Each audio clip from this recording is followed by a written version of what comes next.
Hello friend, इस video में हम बात करेंगे पीजीटी बायोलॉजी के एग्जामिनेशन के क्वेश्चन को उन्हें अंडरस्टैंड करेंगे और उन्हें सॉल्व भी करेंगे। सो स्टार्ट करते हैं क्वेश्चन नंबर 121 से। अगर आपने अभी तक प्रीवियस वीडियो ना देखे हों जहाँ पे हमने क्वेश्चन नंबर 120 तक की बात की थी, सो आप प्रीवियस वीडियोज़ को भी देख सकते हैं। क्वेश्चन नंबर 121 है, which of the following angiosperm classify stands for a natural system. So आप जानते हैं कि जो भी एंजियोस्पर्म्स हैं उन्हें 3 टाइप्स में क्लासीफाई किया गया था। 3 सिस्टम दिए गए थे एंजियोस्पर्म के क्लासिफिकेशन से रिलेटेड। वो थे आर्टिफिशियल, नेचुरल और फाइलोजेनेटिक। तो यहाँ पे पूछा गया है कि नेचुरल सिस्टम जो है वो किसने दिया है। So as you know that कि बेंथम एंड हुकर जो है उन्होंने नेचुरल सिस्टम से वो रिलेटेड थे। और आर्टिफिशियल क्लासिफिकेशन की अगर बात करें सो वो थियोफ्रेस्टस एंड लिनियस ने दिया था। सो यहाँ पे जो राइट ऑप्शन हो जाएगा क्वेश्चन नंबर 121 का, वो हो जाएगा option number B, Bentham and Hooker. और अगर लीनियस की बात करें सो लीनियस ने आर्टिफिशियल दिया था। और अगर हचिंसन की बात करें सो हचिंसन ने फाइलोजेनेटिक क्लासिफिकेशन सिस्टम दिया था। सो क्वेश्चन नंबर 121 का जो राइट ऑप्शन हो जाएगा वो बेंथम एंड हुकर होगा। क्वेश्चन नंबर 122 है, which of the following is an alga. So यहाँ पे पूछा गया है कि इनमें से एल्गा क्या है। तो आप जानते हैं कि जो रिक्सिया है वो ब्रायोफाइट्स है, म्यूकर जो है वो फंजाई है, टेरिस जो है वो टेरिडोफाइट है। सो नॉस्टॉक जो है वो राइट ऑप्शन होगा एल्गा का। सो क्वेश्चन नंबर 122 का राइट ऑप्शन है option number C, Nostoc. Question number 123 की बात करते हैं, capitulum inflorescence is the characteristic of which family. So आप जानते हैं कि जो कैपिटुलम इन्फ्लोरेसेंस है वो कंपोजिटी फैमिली का कैरेक्टरिस्टिक फीचर होता है। सो यहाँ पे राइट ऑप्शन हो जाएगा कंपोजिटी, जिसका नेम चेंज करके एस्टेरेसी रख दिया गया है। और सनफ्लावर उसका एक बेसिक एग्जांपल होगा। एंड थेजिटस इरेक्टस, गेंदे का जो फूल है वो भी इसका एक एग्जाम्पल होगा। सो एस्टेरेसी फैमिली या कंपोजिटी फैमिली का फीचर है कैपिटुलम इन्फ्लोरेसेंस। सो यहाँ पे 123 का जो राइट ऑप्शन होगा वो होगा ऑप्शन नंबर सी, कंपोजिटी। अब आते हैं क्वेश्चन नंबर 124 पे, transpiration rate is measured by which of the following. So आप जानते हैं ट्रांसपिरेशन की जो प्रोसेस है वो पोटोमीटर की हेल्प से मेज़र की जाती है, चाहे वो गैनोंग पोटोमीटर हो। ये एक बेसिक सा एग्जांपल है गैनोंग पोटोमीटर का। सो इससे हम ट्रांसपिरेशन के रेट को मेज़र करते हैं। क्वेश्चन नंबर 125 है, during photosynthesis the source of emitted O2 is. So आप जानते हैं कि फोटोसिंथेसिस के प्रोसेस में 2 रिएक्शन होती हैं, एक होती है लाइट रिएक्शन और दूसरी होती है dark reaction. So light reaction में आप जानते हैं कि जो H2O का मॉलिक्यूल है वो ब्रेक डाउन होता है और उससे ऑक्सीजन रिलीज़ होती है डे टाइम पे। सो यहाँ पे हम बात करते हैं कि जो H2O का मॉलिक्यूल है उससे ऑक्सीजन रिलीज़ होती है। और डार्क रिएक्शन में जो भी ये हाइड्रोजन यहाँ पे मिला, क्योंकि ऑक्सीजन रिमूव हो गया एटमॉस्फेयर में फोटोसिंथेसिस की प्रोसेस में, और हम बोलते हैं कि डे टाइम पे इसीलिए जो प्लांट्स हैं वो ऑक्सीजन देते हैं, प्रोड्यूस करते हैं। और जो डार्क रिएक्शन है वहाँ पे लाइट की इंपॉर्टेंस नहीं होती, लाइट की इंपॉर्टेंस सिर्फ लाइट रिएक्शन में ही होती है, डार्क रिएक्शन में नहीं होती। सो डार्क रिएक्शन में जो CO2 है वो हाइड्रोजन से रिएक्ट करके ग्लूकोज का फॉर्मेशन करता है। सो ड्यूरिंग फोटोसिंथेसिस ऑक्सीजन का जो सोर्स है वो H2O होता है। सो 125 क्वेश्चन का जो राइट ऑप्शन हो जाएगा वो हो जाएगा option number B, H2O। Question number 126 पूछा गया है, energy generated in aerobic respiration is. So आप जानते हैं एरोबिक रेस्पिरेशन में 673 किलो कैलोरी एनर्जी जनरेट होती है। क्वेश्चन नंबर 127 की बात करेंगे, in which of the following virus the DNA is absent. So यहाँ पे 4 ऑप्शन दिए गए हैं और इनमें से पूछा गया है किन में DNA एब्सेंट है। सो आप जानते हैं कि जो भी प्लांट वायरसेस होते हैं उनमें DNA नहीं प्रेजेंट होता, उनमें RNA प्रेजेंट होता है। सो यहाँ पे TMV जो है टोबैको मोज़ैक वायरस, वो इसका राइट ऑप्शन होगा, क्योंकि ये एक प्लांट वायरस है जो कि टोबैको के प्लांट में प्रेजेंट होता है और इसमें जो DNA है वो नहीं प्रेजेंट होगा, RNA प्रेजेंट होगा। और अगर बात करें बैक्टीरियोफेज वायरस की, तो ये बैक्टीरिया में प्रेजेंट है। HIV जो है वो भी ह्यूमन बीइंग में प्रेजेंट होता है। और 5/174 ये भी एनिमल वायरस है। सो यहाँ पे TMV जो है वो राइट ऑप्शन हो जाएगा। क्वेश्चन नंबर 128 है, which of the following fungi is a heteroecious rust. So heteroecious rust का मीनिंग होता है जिनमें बहुत से फीचर्स फॉर्म होते हैं। सो यहाँ पे जो इसका राइट ऑप्शन होगा वो होगा पक्सिनिया ग्रामिनी। पक्सिनिया में आप जानते हैं 5 टाइप के स्पोर्स फॉर्म होते हैं और पक्सिनिया रस्ट फॉर्म करता है वीट के प्लांट में एंड बारबेरी के प्लांट में। सो इसका राइट ऑप्शन हो जाएगा option number C. Question number 129 है, in an ecosystem which of the following representing a biotic component. So आप जानते हैं प्रोड्यूसर हो, कंज्यूमर हो, डिकम्पोजर है, ये सब लिविंग ऑर्गेनिज्म है और ये बायोटिक में आते हैं। और जो सॉइल है वो इडेफिक फैक्टर होता है और वो ए बायोटिक कंपोनेंट में आता है। सो 129 क्वेश्चन का जो राइट ऑप्शन हो जाएगा वो हो जाएगा option number D. Question number 130 की बात करते हैं, in India the biodiversity act was implemented in the year. So यहाँ पे जो बायोडाइवर्सिटी ईयर है जो कि इंडिया में इम्प्लीमेंट किया गया है वो है 2002। तो क्वेश्चन नंबर 130 का राइट ऑप्शन हो जाएगा option number C 2002। Question number 131 है, the enzyme which convert glucose to glucose 6-फॉस्फेट इज हेक्सोकाइनेज एंजाइम है। So option number B is right. आप जानते हैं कि जब हम ग्लाइकोलिसिस की प्रोसेस को समझते हैं रेस्पिरेशन की प्रोसेस में, रेस्पिरेशन में टोटल 2 स्टेप्स की बात करते हैं, ग्लाइकोलिसिस एंड क्रेब्स साइकिल।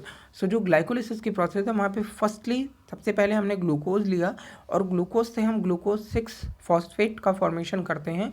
सो वहाँ पे हम हेक्सोकाइनेज एंजाइम की हेल्प से वो ग्लूकोज से ग्लूकोज 6-फॉस्फेट में चेंज होता है। फर्दर यही ग्लूकोज 6-फॉस्फेट फ्रक्टोज 6-फॉस्फेट में चेंज होता है। सो वो पूरी एक ग्लाइकोलिसिस की प्रोसेस है। तो यहाँ पे क्वेश्चन नंबर 131 का जो राइट ऑप्शन हो जाएगा वो हो जाएगा हेक्सोकाइनेज। क्वेश्चन नंबर 132 की बात करते हैं, the core metal of a chlorophyll. अब आप जानते हैं कि जो क्लोरोफिल है उसमें क्या प्रेजेंट होता है, उसमें Mg प्रेजेंट होता है, मैग्नीशियम प्रेजेंट होता है। सो यहाँ पे क्लोरोफिल का 132 का जो राइट ऑप्शन हो जाएगा वो हो जाएगा ऑप्शन नंबर बी Mg। और अगर हम यहाँ पे बात करते हैं हीमोग्लोबिन की Hb की, तो वहाँ पे Hb में प्रेजेंट होता है आयरन Fe। क्वेश्चन नंबर 133 है, which of the following is the first product of the photorespiration. So question पूछा गया कि फोटो रेस्पिरेशन की प्रोसेस का फर्स्ट प्रोडक्ट क्या होता है। सो फर्स्ट प्रोडक्ट होता है phosphoglycolate. Okay, so right option हो जाएगा option number C. Photorespiration की प्रोसेस प्लांट्स में जो कि होती है, लाइट की प्रेजेंस में होती है रेस्पिरेशन की प्रोसेस, तो उसे हम फोटो रेस्पिरेशन बोलते हैं। सो यहाँ पे option number C phosphoglycolate right option हो जाएगा। क्वेश्चन नंबर 134 की बात करते हैं। 134 में पूछा गया है, which of the following is used as a micro nutrients by plant. So आप जानते हैं कि टोटल ओवरऑल 2 टाइप के न्यूट्रिएंट्स होते हैं जिनको कि प्लांट्स में डिविजिबल किया गया है। फर्स्ट को हम बोलते हैं इसेंशियल एंड दूसरे को हम बोलते हैं नॉन इसेंशियल। सो इसेंशियल एलिमेंट्स को हम मैक्रो एलिमेंट्स और उसमें कुछ माइक्रो एलिमेंट्स भी आते हैं। सो NPK जो है वो आपका 16 एलिमेंट्स में, इसेंशियल एलिमेंट्स में है, जो कि सबसे प्लांट्स में ज़्यादा अमाउंट में और ज़्यादा अमाउंट में रिक्वायर भी होते हैं। लेकिन जो Zn है, जिंक जो है, वो प्लांट में लेस अमाउंट में रिस्पॉन्सिबल है, लेस अमाउंट में उसकी रिक्वायरमेंट होती है। सो यहाँ पे 134 क्वेश्चन का राइट ऑप्शन हो जाएगा ऑप्शन नंबर ए। आगे बढ़ते हैं, question number 135, the 10% law for energy transfer in a food chain was given by. So ये लिंडमैन ने दिया था। सो राइट ऑप्शन हो जाएगा option number D. As you know that कि जो भी एनर्जी ट्रांसफ़र होती है फूड चेन में, वो बोला जाता है कि हर एक ऑर्गेनिज्म की अगर 100% एनर्जी है, सो दूसरे ऑर्गेनिज्म में वो सिर्फ और सिर्फ 10% ही ट्रांसफ़र होगी। फॉर एग्जांपल कि जैसे आप जानते हैं सनलाइट है, सनलाइट की 10% एनर्जी प्रोड्यूसर्स में ट्रांसफ़र होगी दैट्स मीन्स कि प्लांट में ट्रांसफ़र होगी, और फिर प्लांट्स को खाने वाले जो हर्बीवोरस ऑर्गेनिज्म हैं उनमें प्लांट्स की सिर्फ 10% एनर्जी ट्रांसफ़र होगी, एंड आफ्टर दैट हर्बीवोरस को जो भी कार्निवोरस खाएगा उनमें सिर्फ और सिर्फ हर्बीवोरस की 10% एनर्जी ही ट्रांसफ़र होती है, क्योंकि ये चाहे वो प्लांट्स हों या हर्बीवोरस हों या फिर लास्ट में कार्निवोरस ही हो, ये भी अपनी रेस्पिरेशन की प्रोसेस में एनर्जी का पार्ट यूज़ करते हैं, अपनी लाइफ को चलाने के लिए भी एनर्जी का पार्ट यूज़ करते हैं। सो जो भी ऑर्गेनिज्म इन्हें ईट करेगा, टेक करेगा, उसमें सिर्फ और सिर्फ 10% एनर्जी ही ट्रांसफ़र होगी। सो ये जो कॉन्सेप्ट है वो लिंडमैन ने दिया था ट्रांसफ़र ऑफ एनर्जी का फूड चेन में। 10% लॉ फेमस भी है। क्वेश्चन नंबर 136 की बात करते हैं। Frog that feeds on an insect is अगर कोई फ्रॉग किसी इंसेक्ट को ईट करता है तो वो क्या होता है? सेकेंडरी कंज्यूमर होता है। अभी फॉर एग्जांपल हमने बात की कि सबसे पहले क्या है? प्लांट है, और अगर हम एक फूड चेन फॉर्म करें एंड देन प्लांट्स को खा रहा है ग्रॉसहॉपर, लॉक्टस भी बोल सकते हैं हम, एंड देन ग्रॉसहॉपर को खाएगा अगर फ्रॉग, तो यहाँ पे जो प्लांट्स हैं वो क्या है? प्रोड्यूसर्स हैं, और जो ग्रॉसहॉपर है वो प्राइमरी कंज्यूमर है, एंड जो फ्रॉग है वो क्या हो जाएगा? वो सेकेंडरी कंज्यूमर है। और अगर अब फ्रॉग को कोई स्नेक खा ले तो स्नेक को हम क्या बोलेंगे? Snake is a tertiary consumer. So यहाँ पे जो राइट ऑप्शन हो जाएगा वो हो जाएगा 136 का डी ऑप्शन, सेकेंडरी कंज्यूमर। आगे बढ़ते हैं क्वेश्चन नंबर 137 की ओर। Organism found at the bottom of the sea, जो भी organism bottom of the sea में पाए जाते हैं उन्हें हम बोलते हैं बेंथोस। ओके, सो जो भी फ्लोट करते हैं उन्हें हम प्लैंक्टन्स बोलते हैं। जो बीच में पाए जाते हैं, जो ना तो बॉटम में प्रेजेंट है और ना ही अबव साइड में प्रेजेंट है, उन्हें हम बोलते हैं नेक्टन्स। लेकिन जो भी ऑर्गेनिज्म एकदम बॉटम में पाए जाएंगे वाटर बॉडीज़ में, एक्वेटिक थिंग में, सो उन ऑर्गेनिज्म को हम बोलते हैं बेंथोल। सो राइट ऑप्शन हो जाएगा सी।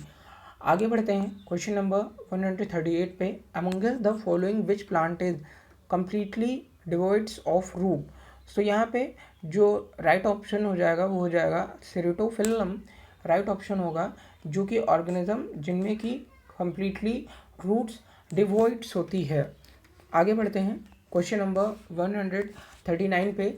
The major source of methane in India is. तो आप जानते हैं जो मेजर सोर्स है इंडिया में मीथेन का वो है पैडी फील्ड, जो कि राइस की फील्ड्स हैं, उनमें बहुत ज़्यादा मीथेन प्रोड्यूस होती है उन फील्ड से। सो क्वेश्चन नंबर 139 का जो राइट ऑप्शन होगा वो होगा ऑप्शन नंबर ए। आगे बढ़ते हैं question number 140। Which one of the following is indicator of SO2 pollution. So आप जानते हैं लाइकेन्स जो हैं, लाइकेन्स को हम बोलते हैं कि एयर पोल्यूशंस के अच्छे इंडिकेटर्स होते हैं। जहाँ पर भी एयर पोल्यूशन नंबर्स में ज़्यादा होता है, ज़्यादा बढ़ता है, वहाँ से सबसे पहले जो ऑर्गेनिज्म हट जाते हैं वो लाइकेन्स होते हैं, रिमूव हो जाते हैं। So question number 140 SO2। आप जानते हैं कि जो एयर पोल्यूशन का मेन कारक भी है सल्फ़र या SO2, सल्फ़र डाइऑक्साइड। सो यहाँ पे जो क्वेश्चन नंबर 140 का राइट ऑप्शन है वो लाइकेन है। सो आई होप कि आपके लिए ये क्वेश्चन हेल्पफुल रहे होंगे, आपको अंडरस्टैंडिंग में प्रॉब्लम नहीं हुई होगी। अगर आपको कोई भी प्रॉब्लम हुई हो या आपकी कोई भी क्वेरी हो तो आप कमेंट सेक्शन में मुझसे पूछ सकते हैं। अगर आपको ये वीडियो पसंद आया हो तो वीडियो को लाइक करें, शेयर भी करें, और अगर अभी तक आपने चैनल को सब्सक्राइब नहीं किया है तो प्लीज़ आप चैनल को भी सब्सक्राइब कर लें, ताकि आपको ऐसे ही हेल्पफुल वीडियो मिलते रहें। Thank you.